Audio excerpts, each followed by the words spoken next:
ఇంతియాజ్ గారు, ఉత్తరాంచల్ యూనివర్సిటీకి బాగా మంచి పాపులారిటీ ఉంది. మంచి సక్సెస్ స్టోరీ ఉన్నాయి. మరి అక్కడ మెయిన్ అసెట్స్ ఏంటి?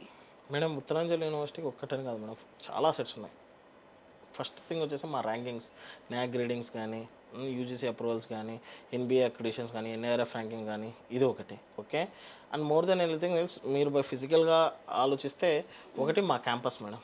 మన క్యాంపస్ ఈజ్ గ్రీనరీ, మా ఇన్ఫ్రాస్ట్రక్చర్ టాప్ లెవెల్లో ఉంటుంది. ఈవెన్ వరల్డ్ ర్యాంకింగ్స్లో కూడా మేము టాప్ 100లో ఉంటాం in in terms of infrastructure కానీ, క్యాంపస్ పరంగా కానీ. మా క్యాంపస్ చాలా అంటే చాలా గ్రీన్గా, నీట్గా ఉంటుంది. అండ్ మెయిన్లీ ఒకటి లైబ్రరీ అండి. ఓకే. లైబ్రరీ ఒకటి. ఓకే. తర్వాత ఎడ్యుకేషన్ కానీ. ఓకే. తర్వాత వచ్చేసి మా దగ్గర ఉన్న ఆడిటోరియంస్ కానీ. అండ్ మెయిన్ అసెట్ ఏంటంటే ప్లేస్మెంట్. ఓకే. ప్లేస్మెంట్స్ పరంగా కూడా we stand on top. So ఇవన్నీ అసెట్స్ అండి, చాలా ఉన్నాయి. ఓకే. బట్ మీరు ఈ కొంచెం టైంలోనే చెప్పమన్నారు కాబట్టి బ్రీఫ్గా చెప్పాలంటే ఒకటి ర్యాంకింగ్స్, అప్రూవల్స్, తర్వాత ఎడ్యుకేషన్, తర్వాత లైబ్రరీ, తర్వాత మా ఆడిటోరియంస్, తర్వాత మా ప్లేస్మెంట్స్. ఓకే. ఇంకా ఇవి కాకుండా స్పోర్ట్స్, కల్చరల్ యాక్టివిటీస్ ఎలా అయినా ఉంటాయి కాబట్టి ఏం ప్రాబ్లం లేదు. సో ఎవ్రీథింగ్ అనేది ఇంపార్టెంట్ అండి.